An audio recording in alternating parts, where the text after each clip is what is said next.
After my sister died, I married her husband, Nick Ambrose. That made me the stepmom to my 5-year-old nephew, Jaden Ambrose.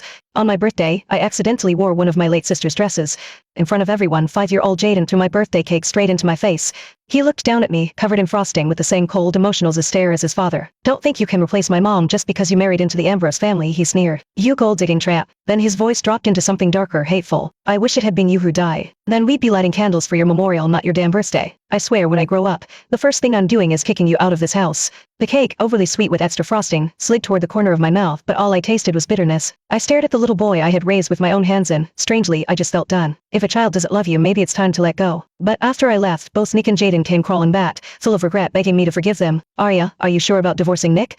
Mrs. Fusco asked me over the phone, her voice full of concern. "Jaden's still so young. He needs you." I stood at the stove, one hand braced on the counter, and replied calmly, "I married Nick because of the agreement. Jaden's 5 now, he can take care of himself. He doesn't need me anymore." I owed Mrs. Fusco a huge debt. To repay her kindness, I agreed to a 5-year marriage contract. 5 years of playing house, acting like the perfect Ambrose wife, taking care of Nick and his son. But the contract ends tomorrow. I'm finally free. Before she could respond, I felt a sharp sting on my forehead. Something hard hit me. A rock clattered onto the tiled floor. My hands flew up to cover the gash. Blood trickled down my face as I turned to see Jaden standing just outside the window. His arms were crossed, eyes narrowed with disdain. "Say yes. Snitching to grandma again? Looks like that little lesson I gave you wasn't enough. I should be sending you to the ground. Keep my mama company." I stared at him, stunned, as everything from an hour ago came rushing back. It was my 25th birthday. I'd never celebrated one before, so I treated myself to a small cake. But I accidentally wore my late sister's dress, and the sight of it sent Jaden into a rage. He snatched the cake and scrawled RIP across it with black paint. Then for the final touch, he stuck white chrysanthemums on top, flowers meant for the dead. My birthday cake had turned into a funeral offering. He laughed, delighted with his work. "You think you deserve a birthday? If it weren't for you, my mom wouldn't be dead, and would have a broken family. Remember this, from now on. Today isn't your birthday, it's your death day." Then, with everyone watching, he slammed the cake into my face, a ruin, the only day I'd been looking forward to. I didn't yell. I didn't cry. I just walked to the kitchen in silence. He followed me in, angry that I hadn't reacted. Jaden wasn't satisfied. "What, you upset now? You're so petty," he snapped. "I swear when I grow up, the first thing I'm doing is kicking you out of this house."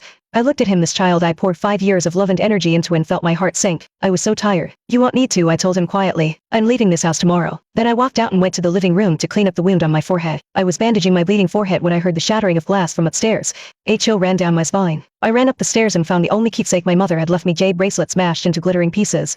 The shards sparkled under the light, stabbing into my heart. I dropped to my knees and picked them up one by one, careful not to cut myself. I hadn't cried when Nick's parent gave me hell for years. I hadn't cried when Nick treated me like a stand-in for my sister, using me for stress relief and never anything more. I didn't even cry when Jaden publicly humiliated me with a cake. But now, looking at the broken